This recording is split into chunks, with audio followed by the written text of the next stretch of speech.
اعوذ باللہ من الشیطان الرجیم بسم اللہ الرحمن الرحیم الحمد للہ رب العالمین الرحمن الرحیم مالک یوم الدین صدق اللہ العظیم۔ میں گواہی دیتا ہوں کہ اللہ ایک ہے اور وہی عبادت کے لائق ہے، اور وہ تمام مخلوق کا پالنے والا خالق، مالک اور رازق بھی ہے۔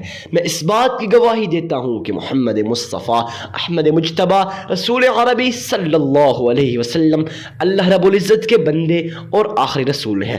معزز سامعین کرام، میں اس بات کی گواہی دیتا ہوں کہ تمام تعریفیں اسی رب کے لیے ہیں جس نے دونوں جہاں کو بنایا۔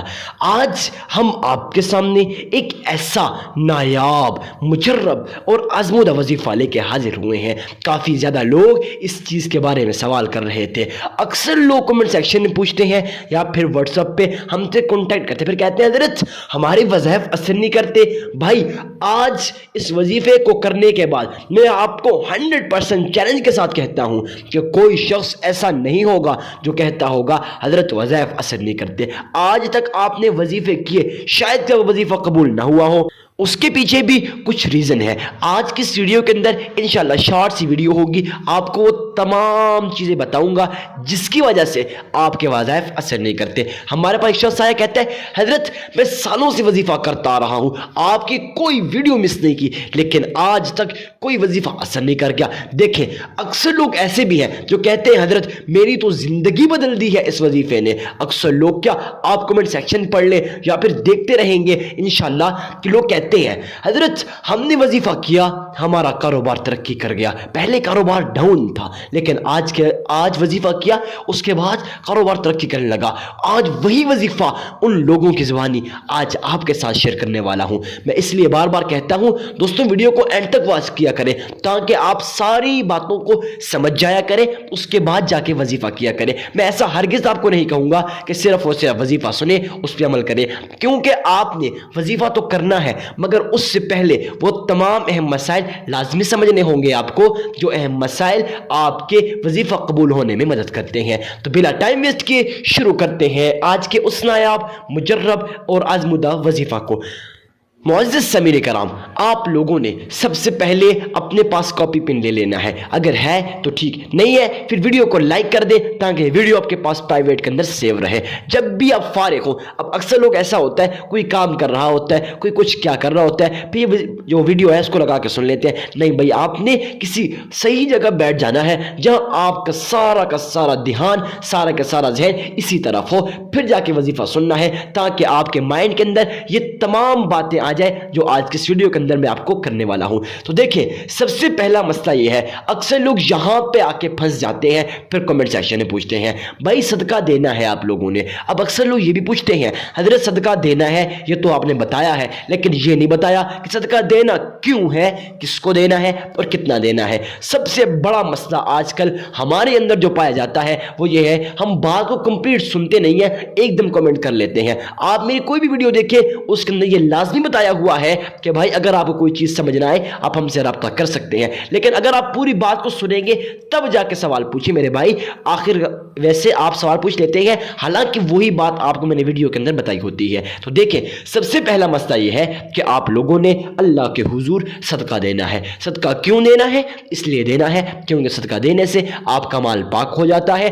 آئندہ آنے والی مستقبل کے اندر، فیوچر کے اندر جو آنے والا ٹائم ہے، آنے والا کل ہے، جو بھی بڑی مصیبت، جو بھی آفت، جو بھی بلا، کچھ بھی آنے والا ہے، وہ پریشانیاں آپ سے ختم کر دی جاتی ہیں۔ اب اس سے بڑھ کے اور آپ کیا چاہتے ہو؟ دوسرا مسئلہ یہ ہے کہ صدقہ جو آپ نے دینا ہے اس کا سب سے بڑا فائدہ یہ ہے، میرا اللہ قرآن کریم کے اندر خود ارشاد فرماتا ہے کہ بھائی جو شخص اللہ کی رضا کی خاطر دنیا کے اندر کسی غریب کی مدد کرتا ہے، میرا اللہ عرش والا اسے غیب کے خزانوں سے رزق عطا کرتا ہے۔ اب اس بات کو آپ سمجھ گئے ہوں گے کہ بھائی جب میرا اللہ وعدہ کرتا ہے کہ میں اپنے بندے کو رزق عطا کروں گا، لیکن تب جب وہ دنیا کے اندر کسی غریب کی مدد کرے۔ اب ہم کون ہوتے ہیں مدد نہ کرنے والے؟ تو خیر بات کرتے ہیں ہم کہ صدقہ دینا کتنا ہے اور کس کو دینا ہے۔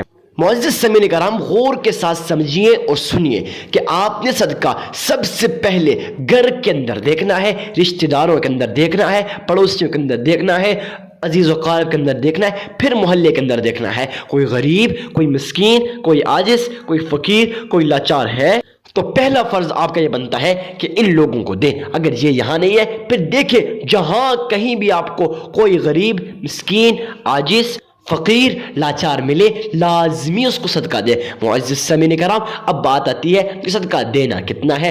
دیکھیں میں آپ کو بار بار یہی سوال کرتا ہوں، یہی بات ریپیٹ کرتا ہوں، صدقہ آپ لوگ دیں جتنی آپ کی استطاعت ہے. پھر لوگ پوچھتے ہیں حضرت اب ہماری استطاعت کتنی ہے؟ بھائی وہ آپ کو پتا ہوگا.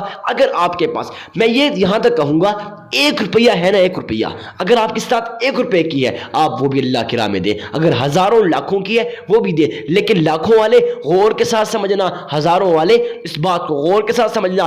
بھائی یہ نہ ہو کہ اللہ کی راہ میں لاکھوں روپے دیں لیکن قبول نہ ہو. قبول اس وجہ سے نہیں ہوتا کہ آپ کے ذہن میں، خدا را اپنے ذہن کو خالی کیجئے دنیا والوں کی باتوں سے. آپ کے ذہن کے اندر یہ سوال نہ آئے، یہ خیال نہ آئے کہ لوگ مجھے اللہ کا ولی کہیں گے، لوگ مجھے متقی کہیں گے، لوگ مجھے پرہیزگار کہیں گے. جب آپ کے ذہن کے اندر یہ خیال پیدا ہوگا کہ لوگ مجھے اللہ کا ولی کہیں گے، پھر خدا کی قسم آپ کا یہ صدقہ قبول نہیں ہوتا. یہ صدقہ نہیں رہتا بلکہ یہ ریاکاری، دکھاوا آ جاتا ہے. اور آپ کو پتا ہے میرا اللہ ارشاد فرماتا ہے کہ جو شخص دنیا کے اندر ریاکاری کی نسبت سے، دکھاوے کی نسبت سے اگر وہ اپنا پورا مال اللہ کی راہ میں خرچ کر دینا، وہ روز قیامت اس کے لیے جہنم کی گھڑوں میں سے گڑا بنے گا، اس کے لیے عذاب کا ایک ذریعہ بنے گا. تو خیر اللہ سب کو بچائے. اب آپ لوگوں نے صدقہ دیتے وقت احتیاط کرنی ہے. گویا آپ کے ذہن کے اندر یہ خیال نہ آئے کہ بھائی لوگ مجھے اللہ کا ولی کہیں گے. جب بھی صدقہ دیں یہی خیال اپنے ذہن کے اندر لائیں کہ انشاءاللہ اس کا بدلہ میرا رب مجھے عطا کرے گا. صدقہ دینے کے بعد 3 مرتبہ درود ابراہیمی کو پڑھ لینا ہے. کون سا درود ابراہیمی؟ نماز والا درود ابراہیمی پڑھ لینا ہے 3 مرتبہ. کہاں پڑھنا ہے؟ تو گھر کا کوئی کونا ہو، مسجد ہو، کوئی بھی ویران سی جگہ ہو جہاں دنیا والے آپ کو نہ دیکھ رہے ہوں، آپ کا تعلق آپ کے رب کے ساتھ جڑ جائے، وہاں بیٹھ کے آپ لوگوں نے اللہ کے حضور 3 مرتبہ نماز والا درود ابراہیمی پڑھ لینا ہے. پڑھنے کے بعد آپ لوگوں نے اللہ کے حضور 21 مرتبہ سورہ کوثر، انا اعطیناک الکوثر فصلی لربک وانحر ان شانئک هو الابتر، اس کو پڑھ لینا ہے. اس کے بعد آپ لوگوں نے 41 مرتبہ سلام علی نوح فی العالمین، سلام علی نوح فی العالمین 41 مرتبہ پڑھ لینا ہے. اس کے بعد پھر 3 مرتبہ درود ابراہیمی کو پڑھ لینا ہے. عمل 1 مرتبہ پھر سنیے. دیکھیں سب سے پہلے صدقہ دینا ہے، اس کے بعد 3 مرتبہ درود ابراہیمی پڑھنا ہے. کون سا درود ابراہیمی؟ میں نے بتا دیا، نماز والا. اب 3 مرتبہ درود ابراہیمی کو پڑھنے کے بعد آپ لوگوں نے 21 مرتبہ سورہ کوثر پڑھ لینی ہے. کون سی سورہ کوثر؟ اما پارہ میں ہے، میں نے آپ کو پیچھے پڑھ کے بتا دیا. اب 21 مرتبہ سورہ کوثر کو پڑھنے کے بعد آپ لوگوں نے 41 مرتبہ سلام علی نوح فی العالمین پڑھ لینا ہے. اس کے بعد پھر 3 مرتبہ درود ابراہیمی کو پڑھ لینا ہے. تو آپ کا عمل مکمل ہو جائے گا. دیکھیں یہ 5 منٹ کا عمل تھا لیکن آپ کی زندگی کو بدل سکتا ہے. اسی لیے کہتا ہوں ویڈیو اچھی لگی ویڈیو کو لائک کر کے چینل کو سبسکرائب کرنا مت بھولیے گا. ملتے ہیں کسی نیکسٹ ویڈیو میں. اجازت دیجیے اپنے بھائی کو، تب تک کے لیے اللہ حافظ.